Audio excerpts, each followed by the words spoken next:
విషయం తెలుసా? లాస్ట్ ఇయర్తో పోలిస్తే ఈ ఇయర్ బంగారం కొనుగోళ్లు తగ్గాయంట. ప్రపంచవ్యాప్తంగా లాస్ట్ ఇయర్ 800 మెట్రిక్ టన్నుల గిరాకీ జరిగితే ఈ ఇయర్ మాత్రం డిమాండ్ 700 టన్నుల వరకు ఉండొచ్చని, 5 ఏళ్ల కనిష్టానికి పడిపోయేలా ఉందని ప్రపంచ స్వర్ణ మండలి చెప్తున్న వివరాలివి. కారణం ఏంటంటే గోల్డ్ రేట్స్ పెరగడంతో డిమాండ్ తగ్గిందని చెప్తున్నారు.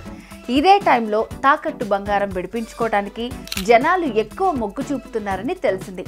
ఎందుకంటే అలా విడిపించి అమ్ముకుంటే ఎక్కువ లాభాలు వస్తాయని, ఉన్న అప్పులు అవసరాలు తీరుతాయని ఇలా చేస్తున్నారట. మరి మీరు కూడా తాకట్టు బంగారాన్ని విడిపించుకోవాలనుకుంటే వెంటనే శర్మ గోల్డ్ కంపెనీ వారికి కాల్ చేయండి. మీ బంగారాన్ని విడిపించి ఆ రోజు ఆన్లైన్ ధరకే కొనుగోలు చేస్తారు. అప్పుడు మీకు మంచి లాభాలు వస్తాయి. ఈరోజు బంగారం ధర 1,14,100 ఉంది. ఇలాంటి గోల్డెన్ ఆపర్చునిటీని అస్సలు మిస్ చేసుకోవద్దు. మీ తాకట్టు బంగారాన్ని విడిపించుకోవాలనుకుంటే శర్మ గోల్డ్ నంబర్కి కాల్ చేయండి.